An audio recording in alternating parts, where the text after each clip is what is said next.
welcome everyone. Glad to have you here. Glad you have join us again for another week here with. I'm Doug Cothe and my friend Terry here, and we'll introduce ourselves. I am the founder of People Smart Group and principal consultant with them, and we do consulting work for organizations, helping them build strong, healthy teams, strong, healthy organizations that get the maximum productivity and results out of their people. And then also the founder of the Organizational Health Collective. And that is a group of consultants who do this similar work. And we gather together to build each other up, become the best we can be at what we do, and then also network together to help each other out with different connections that we need or those sorts of things. So that's who I am. And over to my friend Terry, who's on my left today. I'm my right on the screen, I guess. You're my right-hand man today, I guess. Yeah, there you go. My name is Dr. Terry Wager, and I am principal consultant, Generate Consulting, and we work with people who are wanting their team stronger and wanting their leadership stronger. And well, I've never really worked with somebody who said, you know what, I want my team to work worse. Right? That'd be an interesting one. Terrible leader when I grow up. No, we work with people trying to get the best for their business. And so if you're looking to do that, Doug or myself would be a very good idea to bring in, or both of us together would be better. Yeah. Hey, that sounds fantastic to me.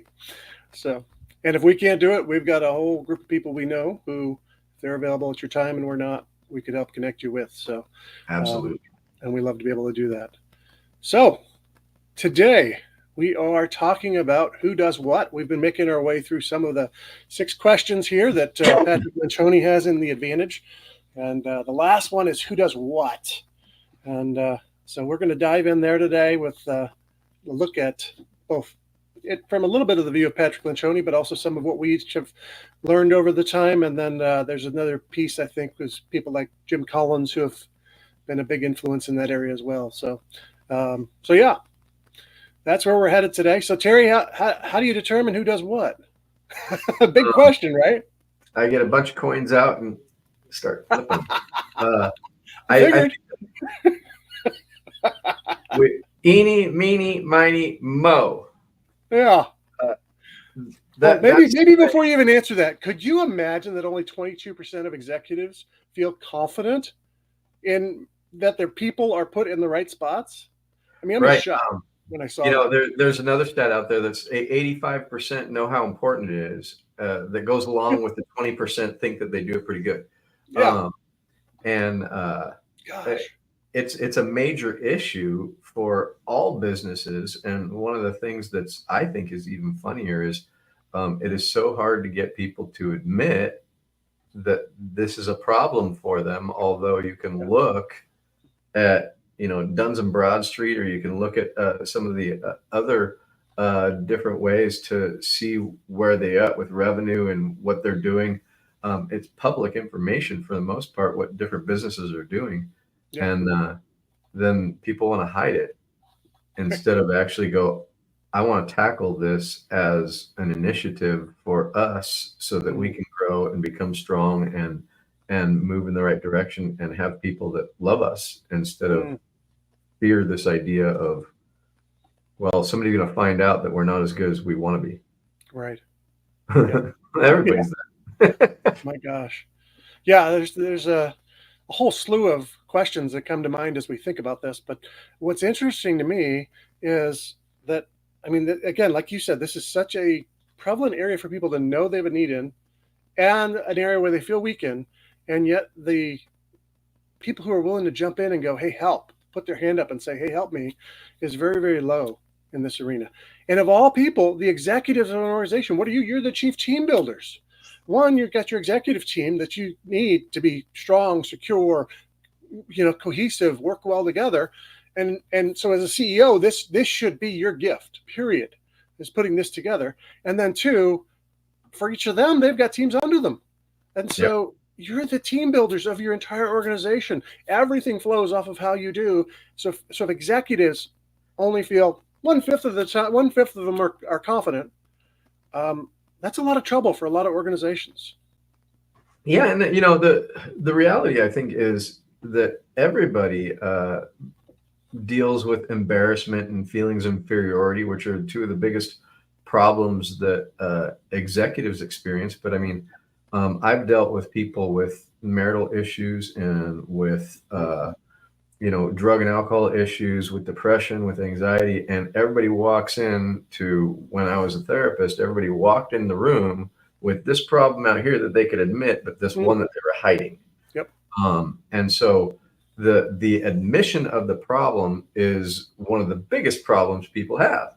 Yep. Um, is this I'm afraid to admit what's really wrong, and I don't know how to necessarily solve it. So what and I was guilty of this huge is Hmm. I'm going to see if I fix this and then show people how good I did at fixing it instead Yep. of asking for help.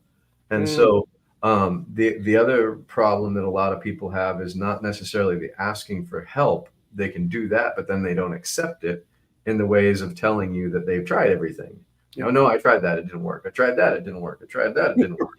Right. And I mean, I did that with parents when I was working with parents and kids. It's like, okay, what I want you to try is this. Oh, we did that. How long? Oh, a day or two. Right. And Yep.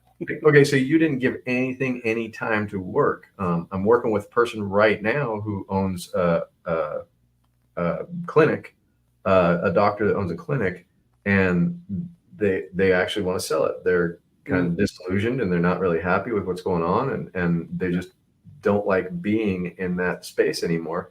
They want to move on, but they want to sell it. And so I'm like, okay, here's a few steps that we need to do. We need to, you know, make sure your software is working right. Make sure your online booking is working. Make sure that you have something to sell someone. yep. And he's so resistant to that. And so there's also the idea of feeling discouraged and feeling despair around what you have and not wanting to actually take action. And I think that these are all things that people have inside of them battling for first place in the race of what we're going to do. That's good. That's good.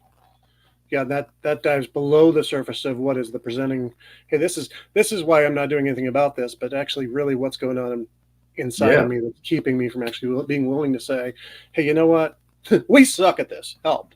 Um, Yeah. I don't know what I'm doing. Help. Right? And I I mean, mean, I'm a big advocate of, and I think I got it beat into my head over trying to do stuff myself. And I mean, I still have the do it myself kind of attitude. You know, I'm a doer. Uh, but the idea of, okay, I don't know what I don't know what I'm doing. I'm going to ask for help and I'm going to accept it, has really been beaten into my head.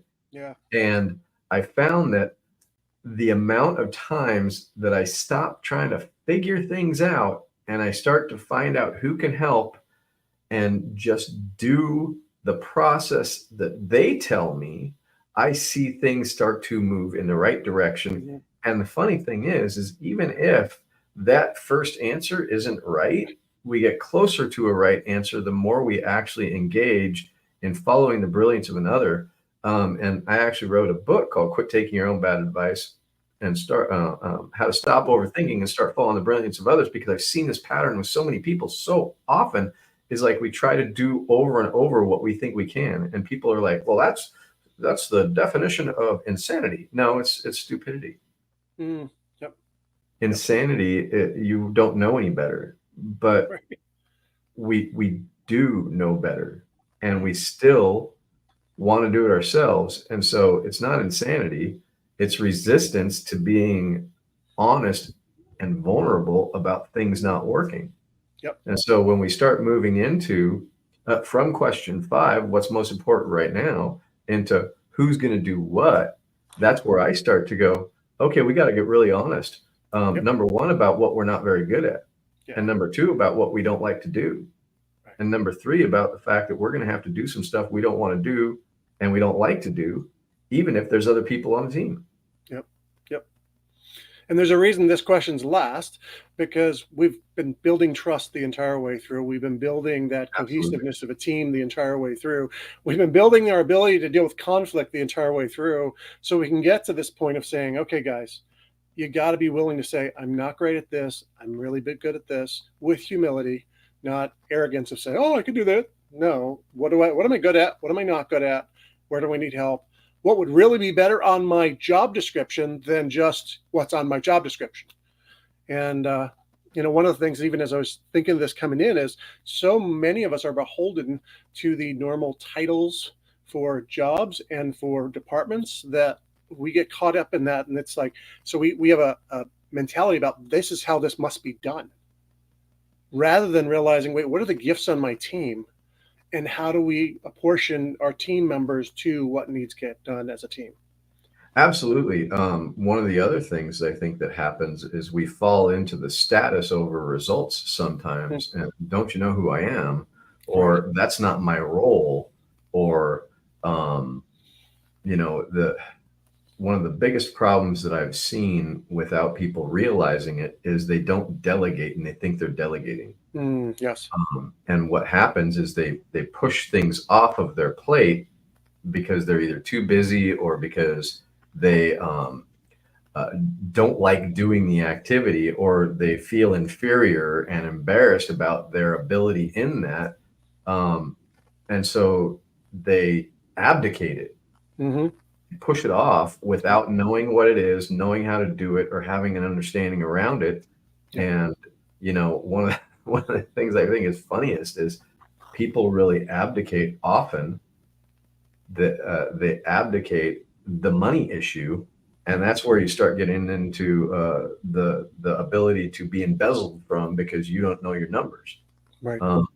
And it's like over and over and over, people don't know their numbers, and they don't feel good about it, and they start beating themselves up about it. So they go get people who know numbers. And the one thing I know about people who know numbers is they also know how to fudge numbers. And I'm not saying, I'm not out here trying to say that everybody's going to steal from us, but when we let abdication lead the way, which is pushing something off without having any idea of how it's supposed to work, that's kind of abdicating. It's really opening yourself up for damage. Now, if you're doing it with team building, right? Oh, you build my team. Well, now what happens? Right. So you have a bunch of people building teams, but you don't have really good people skills. Well, once you walk in, you're going to blow it up just by being there. And we have a client that does that often. She finds herself to be not that people oriented. And she creates waves. And it's like, we really need you to look at how you're interacting with them and identify what's going on with you and regulate your emotion a little bit more in these situations, because you just see the ripple effect. And it's like, we gotta be able to look at that stuff. Well, and just hearing you made me even think this. There's so many people who move up to be executives because of great technical skill, but they don't have the relational or managerial skill. And so now they're incredibly knowledgeable about the area they lead, but they're not that knowledgeable about how do I lead people. Right. And honestly, that's skills that can be trained and equipped. And as an organization, we ought to be training the whole way up. So we're equipping our people to be in managerial roles that are going to be in managerial roles, but it's also a different skill set. And so we also have to understand sometimes our chief engineer, who is incredible at engineering, but has no people skills, is not going to lead the engineers very well. That's just the reality. And so we need the combo of the two when people move into management. Yes, you need some technical skills, but they may not even be your best person technically. In fact, you might be better off keeping your best technical person in the technical role, because honestly, they're going to be the most productive there. Well, and they're probably going to like it. Yeah.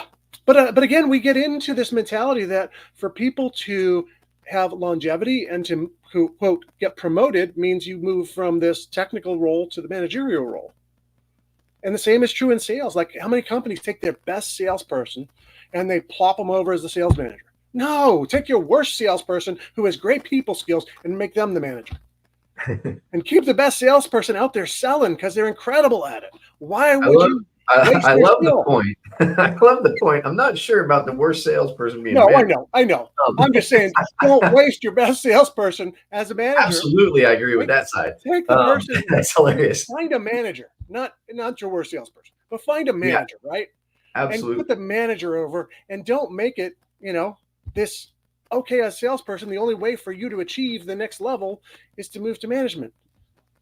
Yeah, yeah. And I mean that's what compensation is all about, and realizing or trying to understand the idea of creating step up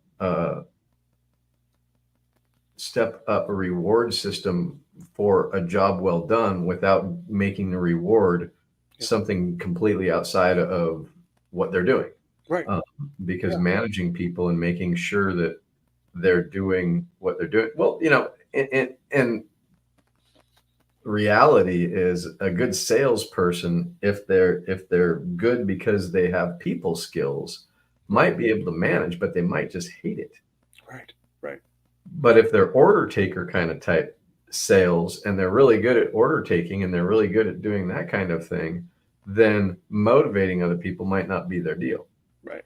Right. And so really understanding what the job entails and does this person have the skills for it is the secondary. Well, it's a primary thing, but it's secondary to do they fit in the system, and are they going to thrive? I think the worst thing in the world to do is to take somebody thriving and put them into a place where they're going to flounder. Yep. It just that's mean. Yeah. Which pretty well leads us into that.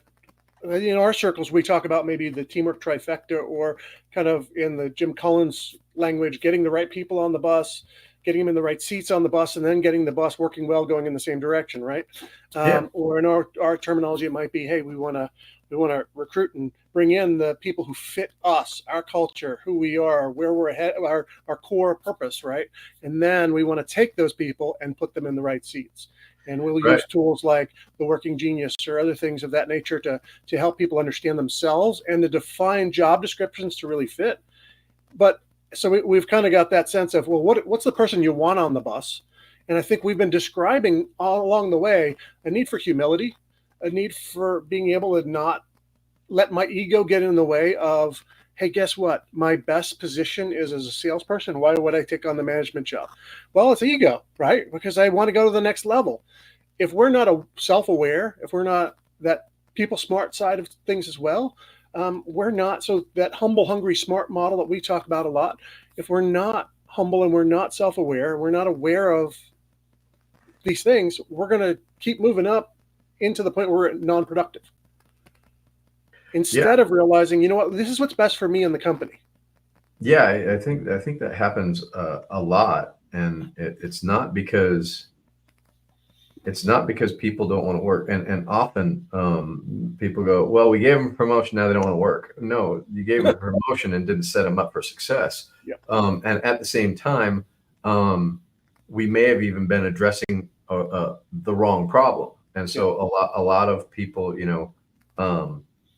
one of the things that I've noticed, especially with those smaller businesses that are moving into getting to be mid-size, they get to a place, and I'm working with one right now that really just grounded out and got to multi-million dollars, and now they've got a team that is kind of they weren't really vetted, and they're not really doing the right things that they need to be doing.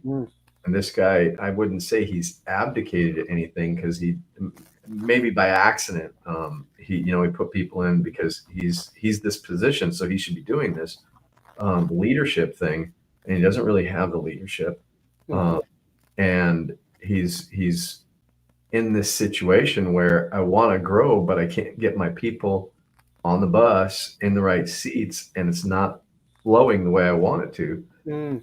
Yep. He's a great guy, and they've built, but they didn't take into account this situation, and so they have a lot of people that are okay at some stuff, but they don't understand how to actually work together the way they need to.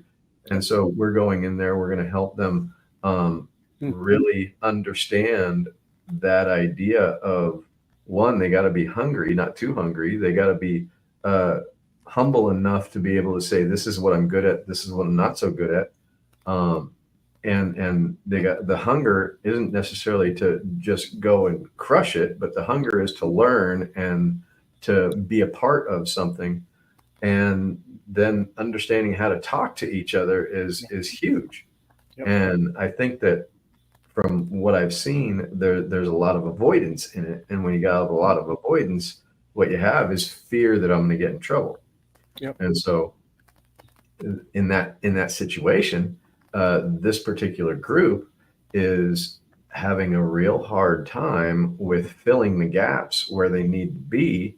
And then you got the owner of the company coming back in and trying to fix it, and then going back and he's doing this instead of, okay, we need to step back and really set this thing up. Yeah. So it sounds like there's a bit of a attempt by the owner for a quicker fix than actually backing out. And let's slow down so we get this right and then go fast. Right. And here's the thing. I don't blame anybody who's had some level of success. I don't blame them if they freak out if they see a dip because they're stepping away and they see the dip and they're like, oh my God, I need to step back in. It's natural. Yep. You know, it's the same thing as if you're holding something up and then you step back, it starts falling. You want to go hold it up. But while you're holding it up, there's no room for anybody else to hold it up. And you can't go do anything else to make sure that it stays there later. Right. So there's no foundation built for the thing to stay up. So you ended up just holding it, hoping that one of these days it's going to balance itself, but you're not doing anything different. And we got to do something different. Yep. And that starts with getting the right people and then making sure that they understand what they're supposed to be doing, how they're supposed to be doing it, when they're supposed to be doing it, and what the outcome's supposed to look like. Yeah. Yeah. And there's so much of that. It's simple yet difficult and discipline oriented to walk through the process of getting people in the right places and getting them set up well. It's also a discipline to make sure you only have the right people on the bus, which also requires getting the wrong people off the bus. So that's a key prerequisite for how do we choose who does what. We've got to have the right people there, right? And then on top of that, so the right kind of people. And then on top of that, we need to know our people, which means there's got to be a whole bunch of self-revelation on their part. Who am I? How do things impact me that I do? And what do I enjoy? What do I not enjoy? What am I motivated to dive in at? But again, that takes vulnerability. That takes trust of the team. And then it also takes that we're more worried about collective results than we are about individual results, because oftentimes we get protective because we're worried about the next step in my career rather than where are we going as a company. Right. And, I don't know who I was talking, maybe it was you, but I don't think so. I was talking to somebody about the idea of individual versus team results. And the idea is if we go for individual results, we're never going to have fulfillment as a team, and most likely not individual, because we're going to have a lot of infighting because we're trying to get ours. Right. But when we can actually go, the next step is if we just go for team, we're going to have a lack of fulfillment because we're not actually talking about what we really truly want. And so I think that there's a balance, and the balance is really identifying what I want personally and where my goals are and how they align with what the team's goals and alignment are, and how I'm going to get my fulfillment for me personally through contributing to the team. Yeah. And here's the deal. If I am not going to get my individual desires and vision met through this team, I don't belong on it. Right. Yep. Yeah. We have to have that shared purpose and those shared values, which is, again, why would I be on the team or not be on the team, right? Because I'm driven by what drives this company and what drives this team. If I'm not driven by what drives the team, then go find someplace you are. I mean, there are those of us who have to do a job because we have to make some money because we got to pay the bills. I get that. I'm not talking to you. You have to get a job, get out of that and then move to the point where you can move towards something that fits who you are, right? But for the average person, and especially executives, I mean, you should be living in a space that you are driving at something that drives you internally. If Well, not, I think those people who are in crisis, if that's what you're going to call it, or in need right at the moment, right. um, still thinking about how does my individual and team kind of overlap, or how is helping this team going to get me what I'm Yeah. making. It's going to help more when you start doing that, because if you just focus on yourself, you're going to end up causing problems, and you just focus on the team, you're going to end up causing yourself a lot of feelings of emptiness. And so the idea is to go, okay, maybe I'm flipping burgers or something like that, or maybe I'm driving Uber or whatever it is you're doing. But what is what you're doing right now going to contribute to your long term? Mm-hmm. And what kind of position and how can you work as a teammate in some kind of thing that's bigger than you, that's going to meet both goals?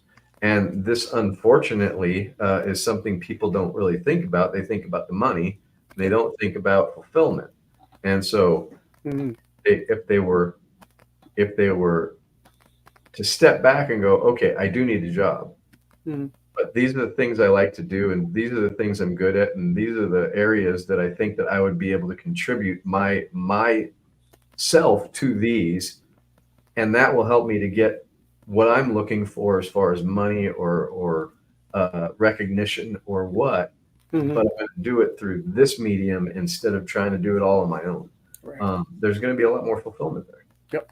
Well said. Yeah. Yeah. And that hopefully as we go on in our career, the alignment gets even tighter to what we're doing. But yeah, there's still room for alignment, right?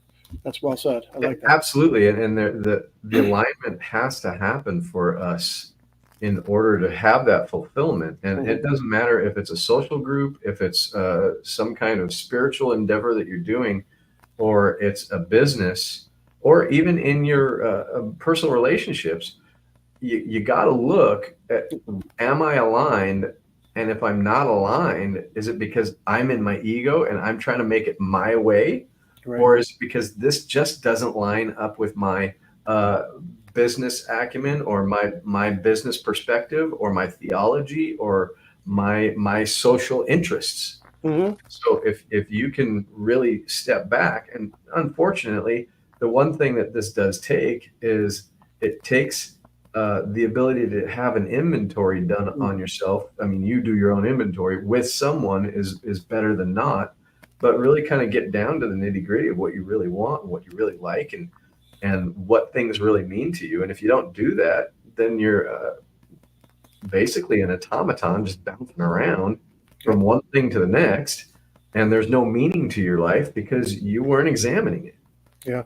Yep. And I think that a lot of people go and start doing a job from that more automaton basis, not because they don't really think about themselves and they're just an automated machine, but because they were focused on money instead of reason. Yeah.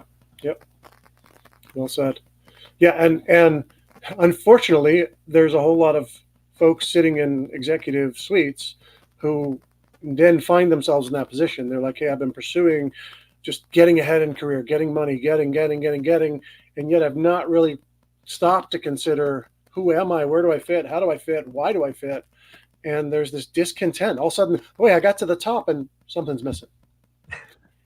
And they don't get it. And so that's where that point of, hey, self-understanding's got to come in quick. And it's time to understand that. And unfortunately, it also leads to how many teams are a group of 8 to 10 automatons that are bouncing off of each other, as opposed to a cohesive team. And so how do we get there, and who does what is that vital piece of, hey, how do we actually work together as a team? How do we get in the places that we need to be so we're doing the right things? And there's so many different pieces of that go from, hey, one, again, the self-assessment has to happen, but it has to be shared. We have to be willing to share. We got to be willing to put it out there. 2, we got to be able to define the things we're doing. And so, like when we come through question 5, we talked about last week, where we go from, hey, here's the big as I would say it, defining objectives. I think you said it as focus objectives. Here's your standard objectives. Then we move down into, okay, so who's owning this? And then what are the objectives within this? And what are the key dates within this and the key measurements and the key and all of that, when as we define that, we've got to be able to say, well, this fits for you, this fits for you, this one fits for you. And this is where we get into that who does what part. Right. Coming out of that, what fits you? And if I don't know you, I can't tell you what fits you. And if you don't know you, you can't tell me what fits you. Right. Absolutely. As you're saying that, I was thinking like, at least on the TV shows, I don't know about this because I haven't hung out in too many police stations, but they have, you know, on the TV shows, oh, you're up for the murder, you're next in line for the murder, whatever happened, right? And then the two detectives go out because they were next up. And I think a lot of people kind of have that mentality of whoever's next up, you're going to go and take care of this. Right. But if it's not your job, then you're not next up.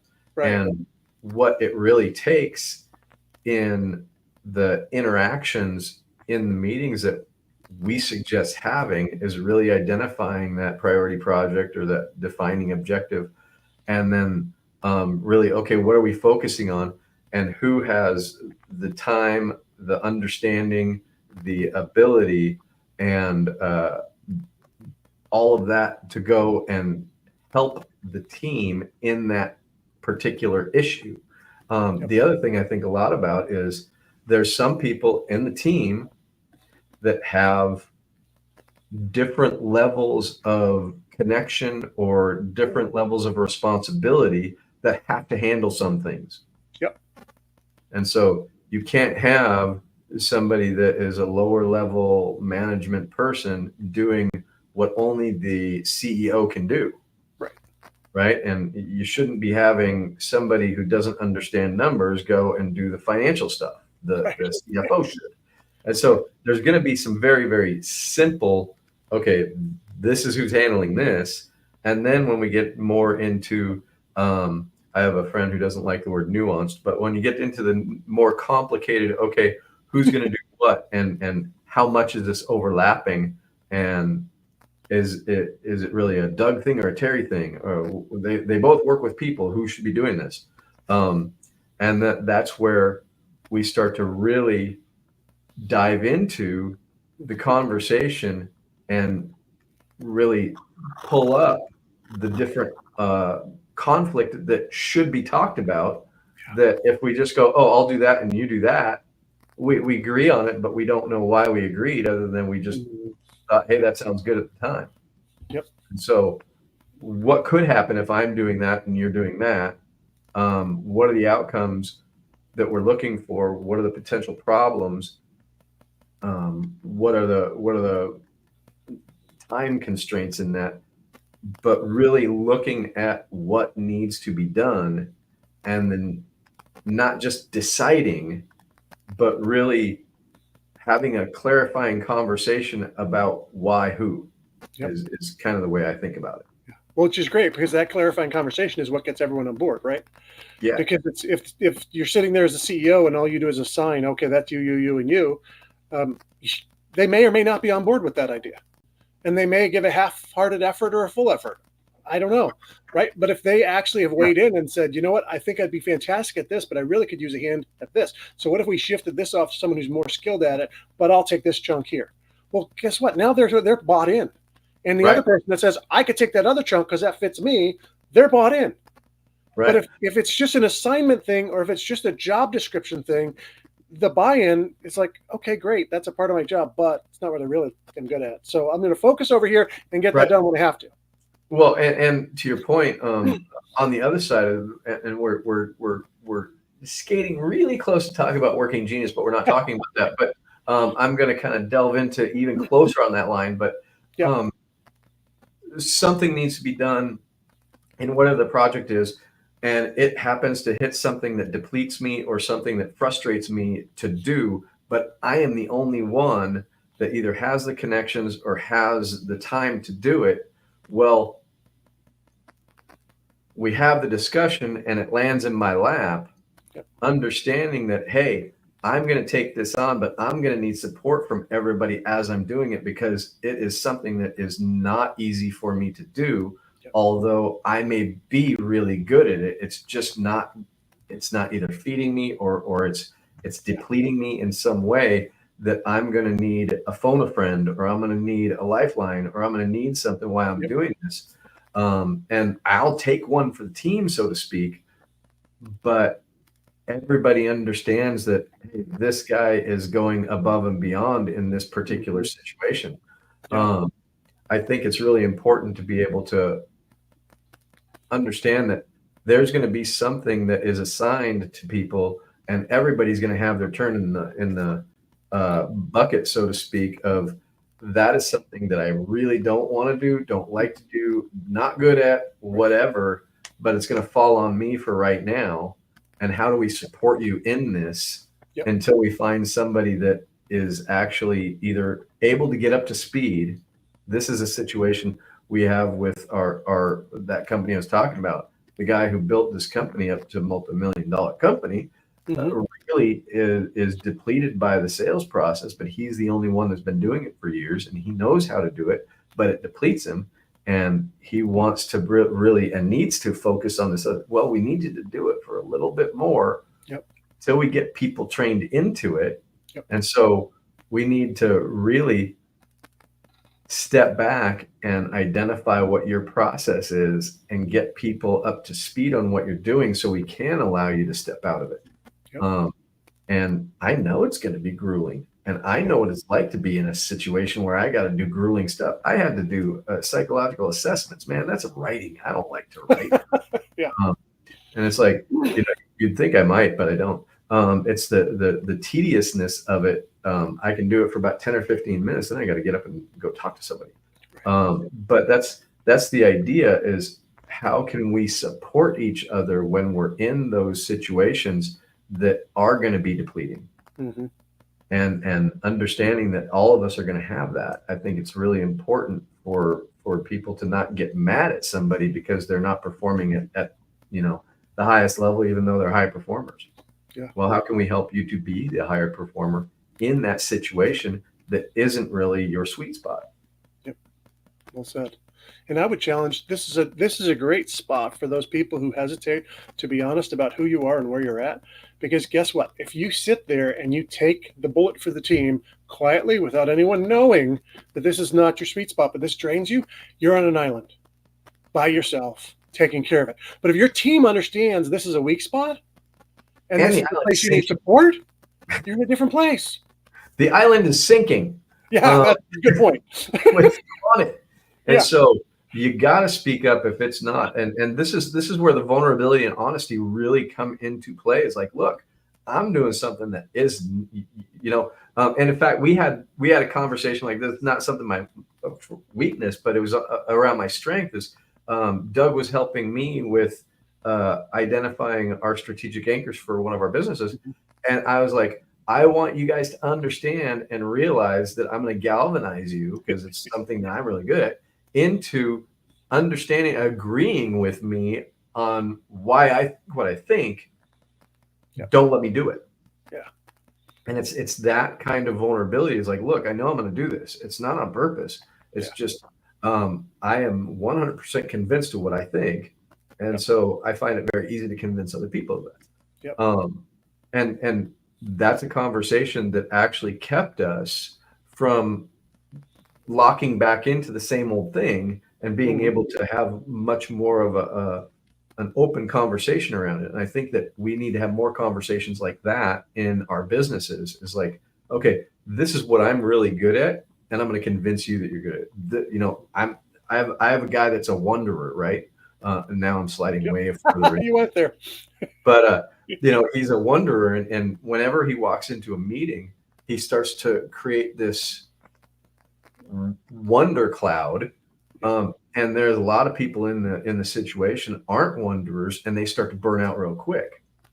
And it's like, I like the guy, but he's just driving me crazy with all of these possibilities.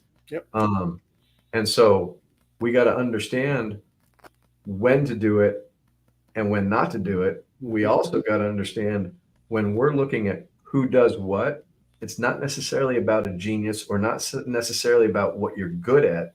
It's really about who's going to move the ball further, the furthest, the fastest, or the easiest. Um, and I really think about it like, if you think about football, the quarterback's job is to identify who's going to do what this play. Yeah. Yeah. And then everybody's going to support whoever is carrying the ball. Mhm. And if you're Seattle, you didn't do it very good yesterday. Wow, you went there. You Well, it's know, interesting because your point makes me think of, as I was looking earlier, and I was looking at Jim Collins's principles he's got on getting the people in the right spaces in the bus and that kind of thing. And I love one of his disciplines that he has in there is put your best people on your best opportunities, not on your biggest problems. yeah, And even that plays out, right? It may not be that you're going to be on the thing that's most energizing to you. It may just be the biggest opportunity we've got. And honestly, you're the best person for that one over all of us. So we're going to make sure you do that. And some of the others of us are going to pick up the problem because we can do that. yeah, And so yeah. again, it's priorities, right? We also have Right. that set of priorities that say, these are the things we want to make sure we accomplish to the best of our ability. So if we're going to spend ourselves, let's spend ourselves on these first and then these. And so even that, some of that assigning who does what has to line up with our priorities as well of what's going to accomplish the greatest things for the group as a whole. Absolutely. You got to have your priorities lining up with who's doing what. And honestly, I think that's a big problem for people, is like, well, that's not my job. And it's like, it is today. Right. Yeah. It is today. And Pat Lencioni talks about that time that he had a lawyer come in because he was good at seeing things in a different way than the rest of the people. I'm not getting into it. But the reality is sometimes today it is your job, even though it's not in your job description. Yep. And I have a friend who has a lot of connections in the rehabilitation world, and he's supposed to be doing this potential client outreach, but the guy who he's putting this thing together with asked him if he could connect with other people in the business that are already running these things. That's not what he was hired for, but it's going to move them further, faster, to have those relationships and those conversations. And so he said, yeah, of course I will. And it's kind of understanding what is that. And I think the bigger thing that I'm trying to say, and that we're both trying to say, is all of who does what is linked back to the other 5 questions. Yep. Which always goes back to vision and what direction we're going, how we're getting there, and what does it entail. If we're not bringing it back to the vision, and we're not bringing it back to what's most important right now, then we're missing stuff. Yeah. Yep. Yeah. And that whole, again, thing of collective goals over individual goals. If we're not all working together toward it, what we become, and again, the job description thing, you just said it, is if the finance person is like, well, this is not my job over here. I know I'm the best at it, but who cares? Well, then I'm putting myself and or my team below me rather than our team. And that's a concept we talk about as well, which is your first team. And if you're an executive, your first team is the executive team. Absolutely. It's not the CFO's first team is the finance team, and the CMO's is the marketing team. No, your first team is the executive team. Because again, if we're putting collective results first, it means that your focus first has to be on the collective as an executive team before your individual responsibilities for the team under you. And so absolutely vital in who does what as well is being well defined principally in what's your most important team. Yeah, and I think that was so good. I think also that really when you're in those conversations about who does what, and all of a sudden, for instance, I'm volunteered for something, just agreeing to it instead of, okay, why do you think I'm the best person? Is a really good question. Why do you think I'm the best person, or why may I not be the best person for this? And really look into it. And leaders can't think of that as dissent as much as wanting to be very clear about what what the possibilities or what the end goal of having me versus Doug do it, or or Christine. It's funny because Christine and I are very different in our company. We work together a lot, and often our clients go, "Oh, do we get Christine too?" And I'm like, "Of course you do." In the beginning, I was like, "Why am I not good enough?" But it's like she does, obviously. But Do we get the better side too of this deal? Oh wait, right. And the funny thing is over time we start working with people. People know how to direct the questions and who they're directing it to when we're on a call together. They'll actually just go, Christine, and they'll ask, or they'll go, Terry, how do you? And we also know how we're gonna approach those different questions or whatever. We really do know who does what. And a lot of times I'm like, you do it. And I don't, that's neither. That's yours. it's not me. But the funny thing is, when we are communicating that way, and we understand what the value is we bring with what we can do for our different situations, we see so much further progress when we do that. And that's one of the things that we really look for, at least from my point of view. When we go into a situation, we really look at, okay, how does this person's personality vulnerabilities or their personality PowerPoint pieces, I don't know what the hell I'm saying, but and then how does their Christine genius does the PowerPoints, and and then how does their experience play in, and how does their skills play in, and really kind of, and for me, I'm a performance coach for forever, but not in sports. I know how people perform under pressure in front of other people. I can see it right away, and so understanding how to get the most out of them is really, I can fairly quickly assess and know whether they're going to be a problem or not, which is good for me, but bad for me because I still say yes sometimes. But and might be going through that right now. But when we see what people can do, we can urge them and encourage them to take the action and to step up and to perform the way they need to. And what really I think needs to happen for all of the people on the team is to be really strong encouragers at the same time as be willing to put their hand up when they made mistakes, being willing to point out when somebody is and bringing to their attention when somebody is not stepping up, and how can we help you to step up the way that we need you to. Get rid of the blame and the shame and the condemnation, but get into, okay, you agreed to this, how can we help you do it? Well, and in application of what you just said, which I loved, which was you need to create, and leader, it's on you to create that vulnerability that people can share those things and can say those things. But even as you just said previously, a little bit ago, you've been going for a little bit here, but a little bit ago. But so I'm going back. You were talking about the need for a person to be able to ask the question about why. Why are you picking me for this job? And leader, don't take that as disrespect. Actually, if your person can't ask that question, there's a problem. You want them to feel that freedom to ask that question. And instead of seeing, reposition that question in your mind from dissent into, actually, this is an opportunity for buy-in. This is an opportunity for them to fully understand why I think they'd be great at this. And I get the opportunity to tell them it. And so instead of seeing it as dissent, this is your opportunity. And you are on the hook to create that kind of climate, that kind of culture among your team that they feel free to go, I don't get it. Why in the world are you picking me? And that's your chance to just dive in and go, this is why. And there's two sides to that. The person in charge or the person suggesting that might be completely wrong. Yep.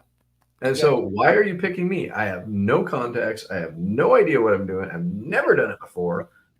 Well, you were sitting right next to me. Oh, bad reason. Or, you know what? You may not have experience, but you have a fire in you that nobody else has for this particular topic. Yep. Yep.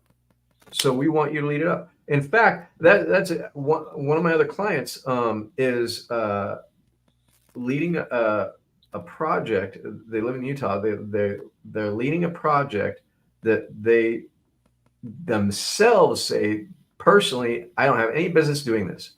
I have no business doing this. It's out of my position. It's out of my situation.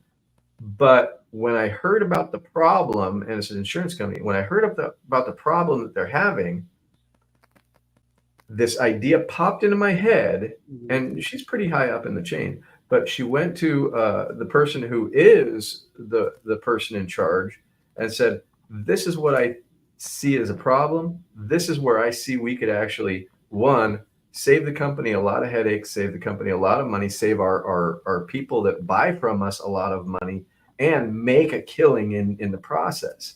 And the person said, that's amazing. You take it and run with it. But this isn't mine. But nobody sees the problem like you do. You take it and run with it. Yep. And then, as would happen, they had a meeting around it, and the guy who gave her the reins wasn't able to make that meeting, and somebody else from a different company or a different part of the company came in and said, why are you even doing this? Well, she started falling back into the, why am I doing this? Until she talked to her boss again and said, why do you have me doing this? Nobody else understands it. Nobody else can really take it across the line the way you can. It's a Rudy situation. Rudy. But it's just kidding.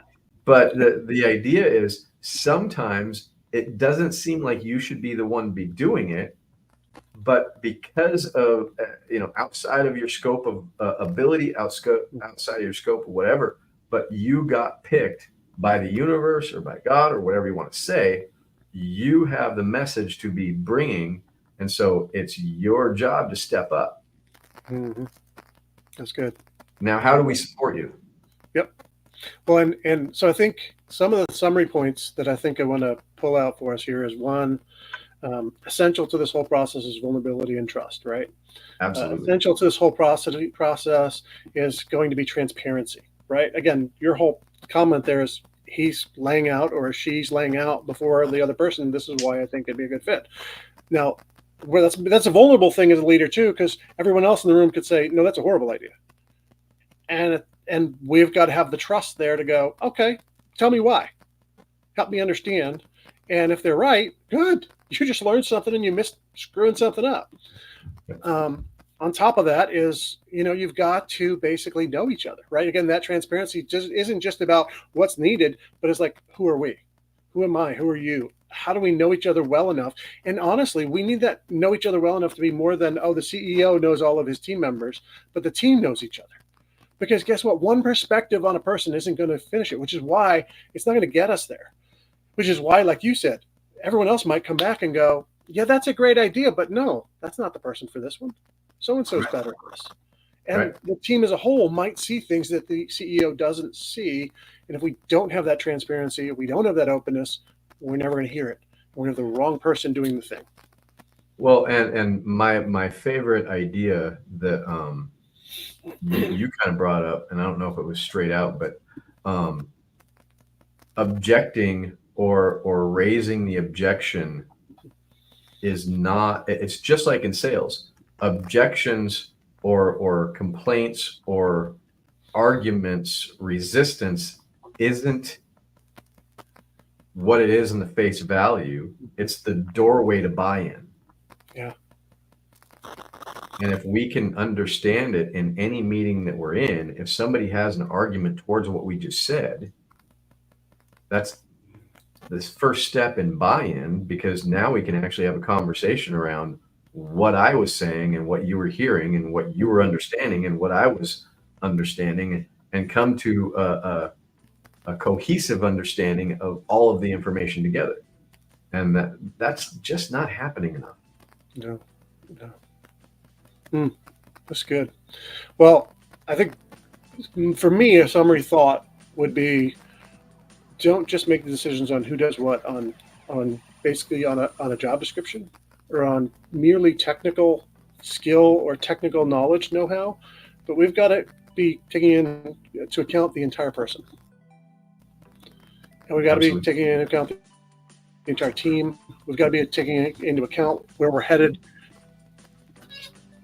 So that would be my way of summing it up. Would just be: don't just limit it to those technical things, the job description, but actually who's best, and take into account the situation of the entire organization and the goals we're shooting at collectively, and then what's most important. And all of that has to be factored. We can't be simplistic in the way that we approach who does what. Any final thoughts for you, Terry? Final thoughts. If you're trying to create a high performance environment, everyone has to buy in and share and be open about it. And vulnerability is the key. And really getting into why people disagree is the biggest piece that's going to remove the obstacles for you guys to go faster, further. And it starts with really going, okay, who is going to do what? Yeah, that's good. That's great.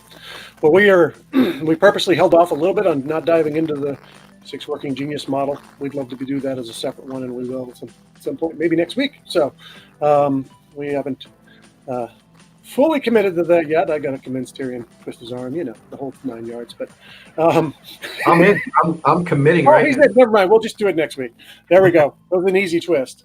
No, but we'll do that next week and dive in a little further into some of the technical kind of how do I dive through this and what's really helpful about 6 working geniuses in the part of it plays and who does what. And so we're thrilled you joined us today. We look forward to you coming and joining us next week. We hope this is helpful. Interact with us on whatever platform you view this on and ask us questions. We'd love to jump in with you and be able to answer anything you have. So we look forward to seeing you next time. Thanks, guys.